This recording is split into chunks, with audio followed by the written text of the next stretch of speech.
À culture démocratique avancée. Et si on parlait démocratie? Ah ouais, un homme, une voix. Et une femme, une voix. Ouais. Dites un peu, les gars. Oui. Je vais me poser une question. Oh là là.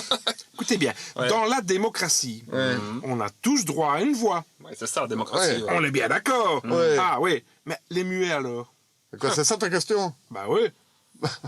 Mais évidemment. Bah tout- oui. bah oui, c'est une voix virtuelle. On peut faire entendre sa voix sans parler. Entendre sa voix sans parler, mais c'est ça que je ne comprends pas. Bah oui. Allez, je vais te donner un exemple. Ah. Tu vas voter. Mais Tu ne dis rien. Pourtant, tu fais entendre ta voix. C'est par écrit. L'urne parle pour toi. Ah, oui, Voilà. ça c'est vrai, ça c'est vrai. le problème maintenant pour maintenir la démocratie, c'est qu'il faut faire écouter la vois Ouais, ouais. qu'on fait entendre sans parler. Ça, c'est sûr et certain, ça. ouais, ouais. Attends, c'est sûr et certain. C'est sourd et certain. Tu comprends ça? Avec les voix, les oreilles. Bon, évidemment, c'est vrai que quand on va voter, il faut qu'on puisse voter librement comme on le veut. Hein, parce Ouais. que si on est influencé par le pouvoir, ça ne va plus. Hein. Ouais, en Ça- plus, il y en a qui sont influencés, et il y en a qui sont influencés tellement que Ah ouais. ça n'est plus la liberté. Hein. Non, non, non, non. Et s'il y en a qui n'ont rien à dire, qu'est-ce qu'on fait dans ces cas-là? Oh, bah, il n'y a pas de problème. Ils utilisent leur voix pour dire qu'ils ne veulent rien dire. Oui. Ah, Tu peux exprimer le silence avec ta voix. ah bon? Oh, Eh oui, évidemment. oui, oui. C'est ça le principe. Tu as le choix de t'exprimer comme tu le veux. Tu dis quelque chose, ok, tu dis rien, voilà. Parce qu'attention, il y a des endroits où tu n'as pas le choix. Hein. Tu as juste le droit de ne rien dire. Ouais, Ça- et avoir juste le droit de ne rien dire, ça, c'est pas un droit. Hein. Oh non, non. ça c'est honteux. C'est honteux. C'est pour ça qu'il faut être vigilant. Il faut être Vigilant. très vigilant. Vigilant. Très vigilant, il faut être très vigilant. Qu'est-ce que tu fais? Bah, je suis vigilant, tiens. Ah, Ah, ça. Tu vois, il faut être très vigilant, mais bon, là, c'est peut-être un peu trop. Hein. Si on regarde l'histoire du XXe siècle, on voit que le grand combat du XXe siècle dans l'Occident, ça a été le combat pour imposer la norme démocratique dans le champ politique. On peut se dire qu'aujourd'hui, le grand combat du XXIe siècle, c'est sans doute celui d'imposer la norme démocratique dans le champ économique. Ça veut dire en effet transformer radicalement le modèle économique dans lequel nous vivons. Le régime de mise au travail des gens aujourd'hui peut s'appeler un régime domestique. C'est-à-dire on met au travail les gens comme s'ils étaient des domestiques. C'est quoi un domestique? C'est quelqu'un qui travaille à la maison selon la règle du chef de la maison et qui exécute les ordres. Il y a une alternative évidemment à ce régime-là, qui est, quand on écoute les travailleurs, ce qu'ils demandent, c'est-à-dire l'aspiration des travailleurs aujourd'hui dans une société qui est une société à culture démocratique avancée, ça n'est pas d'être un domestique au travail, forcément, c'est d'être un citoyen au travail, c'est-à-dire d'être quelqu'un qui participe à la mise à la décision et à la mise en œuvre des décisions auxquelles il a pu participer. Et donc, un citoyen au travail, ça serait quoi? Ça serait un citoyen qui est au travail selon un régime qu'on pourrait appeler un régime tout simplement démocratique. Et donc, le régime domestique qui s'impose aujourd'hui dans l'entreprise frustre les gens gravement jusqu'à provoquer des maladies, de l'angoisse, donc des maladies psychologiques mais aussi des maladies physiques, alors qu'il y a une alternative, c'est un mode de mise au travail démocratique. À tout moment, l'entreprise, ses actionnaires, ses représentants que sont les PDG, les directeurs, etc., vous disent ça. C'est pas vos affaires. Donc vous vous occupez du social, vous négociez dans une certaine marche, mais ça fait rien. C'est pas comme ça qu'on progresse. Donc nous, on est des porte-parole. Les délégués syndicaux, nous sommes les représentants des gens. Or les gens, ils sont pas intéressés que par les matières sociales, ils le sont bien sûr, mais ils sont aussi intéressés par d'autres choses, à savoir par de la recherche et développement, par la propriété intellectuelle, par la gestion de l'entreprise. Et ce qu'ils nous demandent, c'est plus de démocratie dans l'entreprise. En fait, la démocratie, on l'a en tant que citoyen, et quand on se retrouve comme travailleur, on ne l'a pas. Ce n'est pas normal. Donc les gens revendiquent de la démocratie dans l'entreprise. Donc il faut faire changer l'organisation syndicale dans les entreprises pour réclamer plus de démocratie. C'est évident que du côté des capitalistes et des grands capitaines d'industrie, l'idée que l'économie devrait se démocratiser, ben ça ne récolte pas leur suffrage. Ben forcément, parce que ça veut dire que c'est une perte de pouvoir et un partage du pouvoir. Une autre manière de prendre le problème, c'est de se dire, ben tiens, un capitaliste, il investit dans une entreprise et qu'est-ce qu'il se met à faire? Il se met à louer des facteurs de production.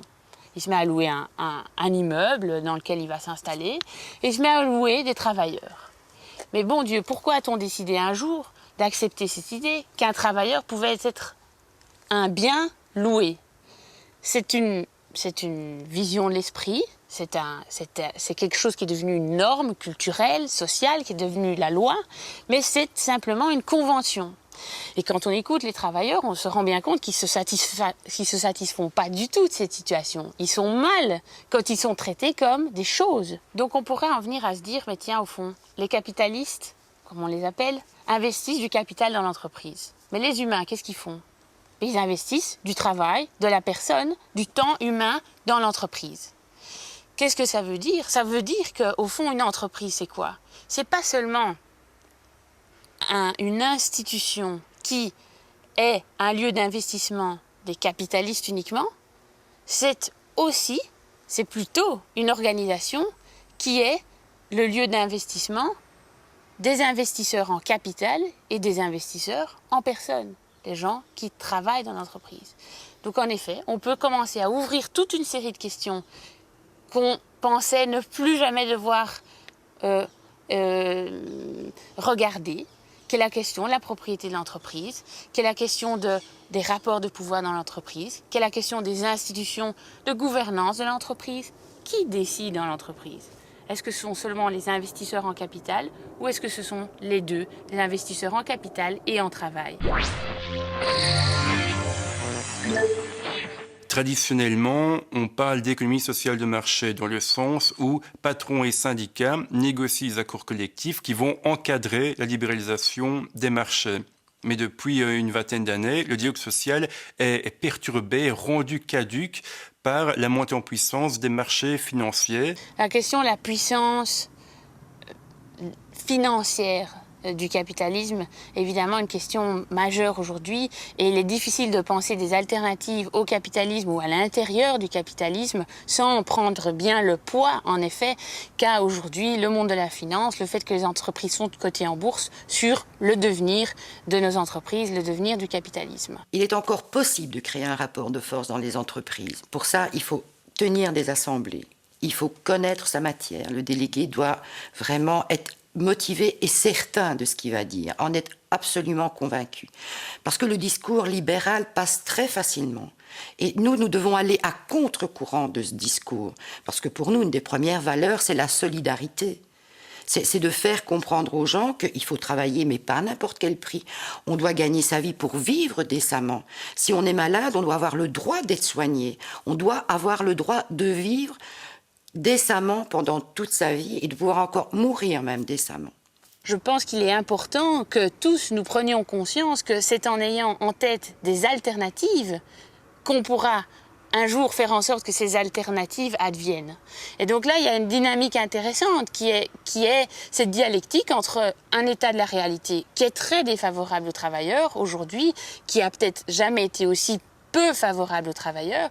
Les travailleurs sont dans une situation de négociation ridicule par rapport au capital. Le capital est globalisé, il est mobile, il peut passer toutes les frontières qu'il veut. Il y a 2 fois plus d'offres de travail depuis les années 90 sur la surface de la Terre qu'avant, parce qu'il y a tous ces pays entrants dans l'économie mondiale qui sont venus, comme l'a montré Richard Freeman. Donc on a là un contexte qui est extrêmement défavorable, mais en même temps, il y a des attentes, il y a des sociétés démocratiques qui ont des convictions par rapport à la manière dont elles voudraient vivre et voudraient vivre ensemble et voudraient se développer. Et c'est en imaginant des alternatives qu'on pourra un jour les faire advenir. Et là, le rôle du syndicat, évidemment, est crucial, parce qu'il faut organiser ces idées, il faut organiser ces demandes, et il faut les faire avancer culturellement, que les gens se rendent compte, ah bien oui, on veut y réfléchir, on veut faire avancer ces idées-là. La démocratie, c'est tellement utopique, c'est difficile d'en parler. Mais Chou, tu te trompes. La démocratie, quand tu donnes ta voix aux élections, c'est la démocratie qui parle. Pourtant, c'est toujours les mêmes qui passent. Bel exemple de démocratie. Et quoi? Tu préférerais une dictature? Ou le pouvoir absolu du capital? Dans tous les cas, au boulot, moi, j'ai rien à dire. Eh ben moi, au boulot...